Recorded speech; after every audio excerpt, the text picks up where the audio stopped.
Going into the 2022 draft, the Minnesota Vikings had absolutely no reason whatsoever to draft a running back. And what did they do in the fifth round? They drafted a running back. Let's talk about our fifth round, 169th overall pick, Ty Chandler.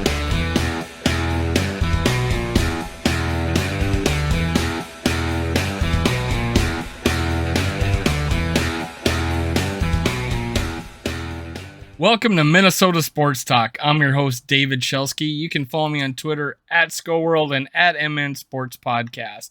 Before we get started, if you could, go down, click subscribe, click like, hit the bell if you will. All these things will help me keep on the internet, on the interwebs, bringing you Minnesota sports content. I appreciate it. Thank you for listening. Let's get started. There is a clear trend in the NFL right now that teams do not value running backs. That is a clear trend. Everybody says it. Nobody's going in the first round anymore. Now, the Vikings in the fifth round found a gem. Ty Chandler, North Carolina. Before that, he played at Tennessee. We picked him with the 169th overall pick. But why'd we do it? We already had Dalvin Cook, Alexander Mattison, and Kenny Nwangu. All of them standed out in some way for the Vikings. Anytime Dalvin Cook was hurt, Alexander Mattison stepped up, would have 100-yard games. He was a clear handcuff in fantasy football. If you had Dalvin Cook, you had to have had Alexander Mattison. Otherwise, you were, asleep at the wheel. Now, Kenny Nwangu obviously came out as special teams ace with 2 touchdowns, but how much value is a returner when most of the kicks are going out of the end zone or into the end zone? So Kenny Nwangu actually was that much more amazing that in the few attempts that he could do in the shortened season, because if you remember right, he got hurt in the first kickoff in the first spring training game. He was able to get 2 kickoff returns for touchdowns. Still didn't make I don't think he made the Pro Bowl. I don't think, actually he made the Pro Bowl, but he didn't make the All-Pro team, which was crazy. How did he not do that? Now, in comes Ty Chandler. He does a little bit of everything that these other 3 running backs do. And let's get started talking about Ty Chandler, our 169th overall pick. Now, he went to North Carolina. He's a fifth-year senior. It's shocking. I do not understand. I guess I haven't followed college football too much lately. How did he play 5 full seasons of football? I thought you only had four seasons of football. But he had 4 years at Tennessee. He transfers to North Carolina. And he has a breakout season. He's originally from Nashville, Tennessee. That's probably why he went to UT. His height is 5'11", weight is 204, arms are 32 and an eighth. His hands decent, is 9 inches. His 40 time, really good time for a running back, 4.38, 31-inch vertical, 120-inch broad jump. Pretty good. So he's a decent athlete. He's decent size for running back. Some people are going to want the 6'2", 220, 230 guy all the time, but that's not the modern day NFL. It's a 3-down back that can catch out of the backfield, and you'll find out that that's one of Ty Chandler's strengths. If you just go watch the video or read anything about him, coming out of the backfield is his deal. Now, Kwesi Adolfo-Mensah had a common theme. You always want to pick guys of character. Let's not talk about our offensive guard that we took. Ingram, but Ty Chandler is no different. He's part of Be the Match. Chandler is a prominent he's prominent of registering Be the Match, an organization that works to treat those with blood cancer. He in November he made a video encouraging others to register as potential bone marrow donors that could save the life of an individual battling leukemia. Supporters can also choose to contribute financially and donate cord blood. I just don't understand what that is. I've never looked into it, but it is a good cause. Go check out Be the Match. That's Ty Chandler. Now, it seems like everybody that he chooses has a very good, high character. Kawasi has a very high character pick in this draft. So if you want to get picked in next year's draft by Kawasi Udofa-Mensah, do some philanthropy. That will impress Kwesi. He also likes to ask you what song you like, and that tells a lot about you to him. So, be a little choosy on what song you listen to, and if Kwesi likes it, he might pick you in the draft even higher than you're expected. That also seems a common trend. Let's see. Now, here's a little write-up of Ty Chandler. Again, much like the last video, anything written on these guys, I decided if I'm going to read it I'm going to read it for the first time. And after a video, I will agree with it or disagree with it. But this is NFL write-up pre-draft. Prior to transferring to North Carolina, Chandler played 4 seasons for Tennessee. Again, I have no idea. He played 4 seasons for Tennessee. You can play 5 seasons now? What's the deal with that? He was asked to share touches for Volunteers rather than being a featured starting running back, a role reflected in the stats.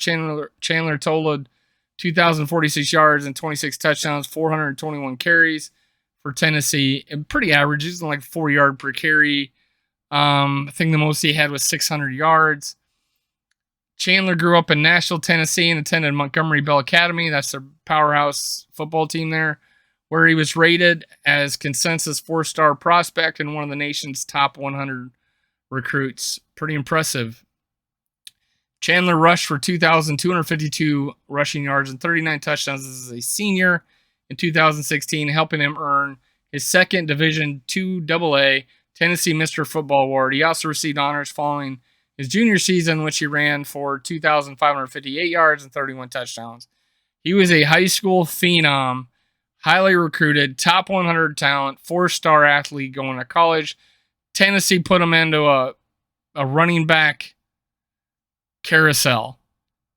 Well, he finally, after his first senior year, was able to transfer to North Carolina, where he balled out. Now, Todd McShay. So Todd McShay, when we picked Ty Chandler, North Carolina, before this, I think it was pre-draft. North Carolina running back Ty Chandler is an underrated back with speed and contact balance as a runner, toughness and pass pro, and legitimate downfield pass catching ability. Some team could steal on day 3 with Chandler.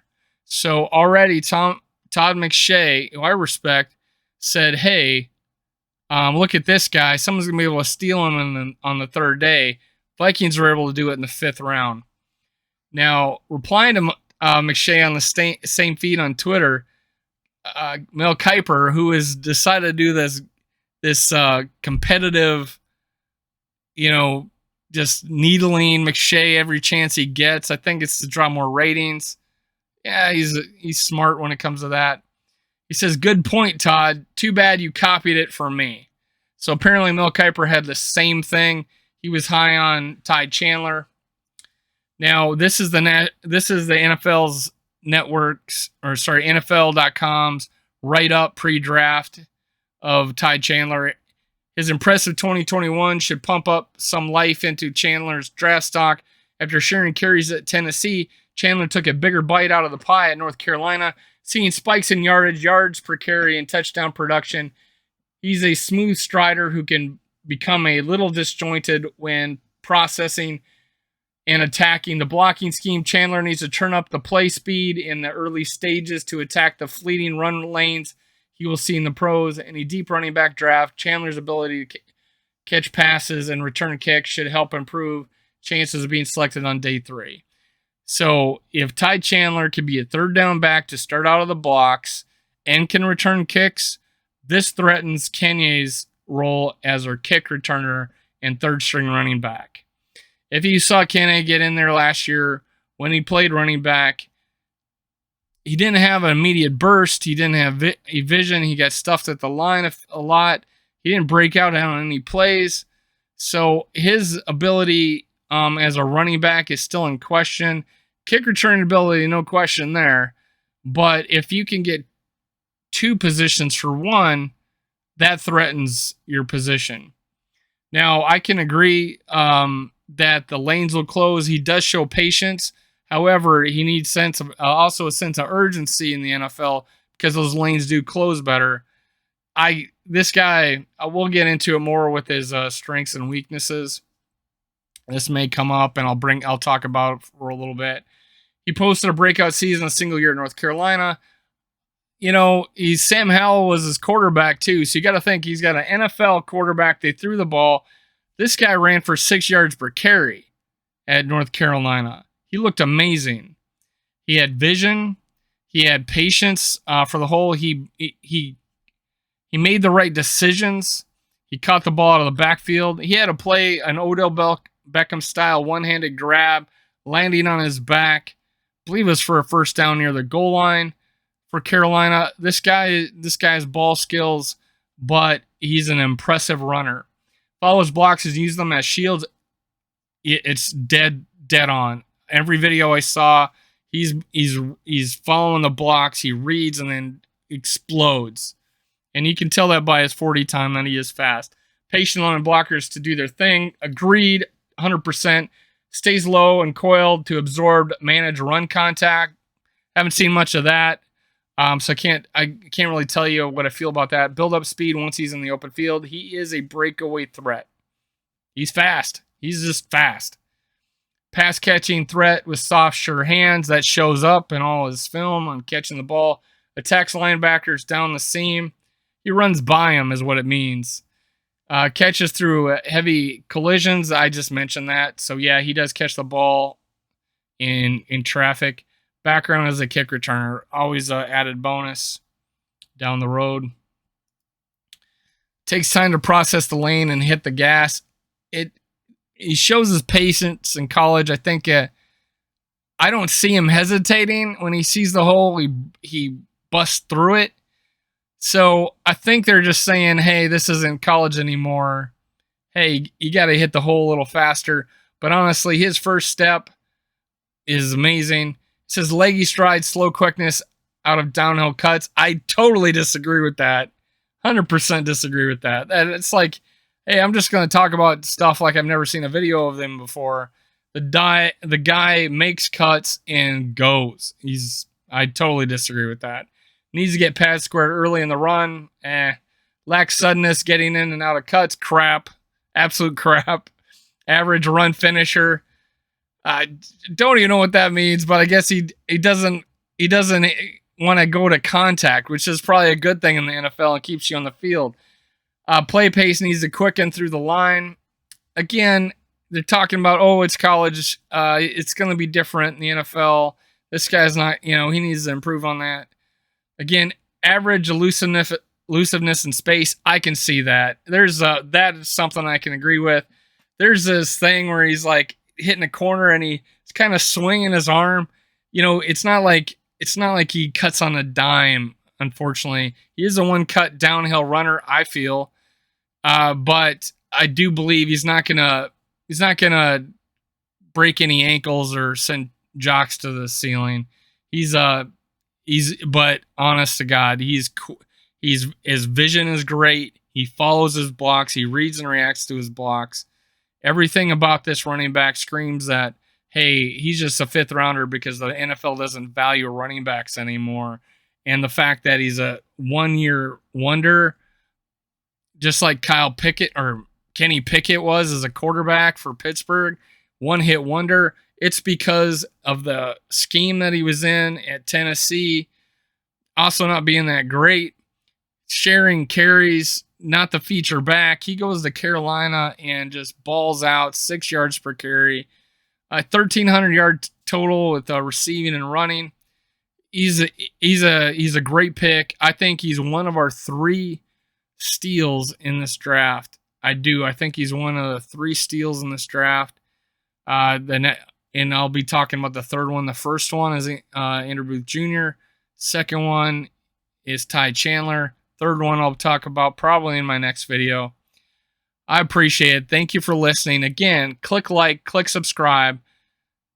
Let's get more Minnesota content on the interwebs. I got some big things to talk about in the future, about my future of my channel.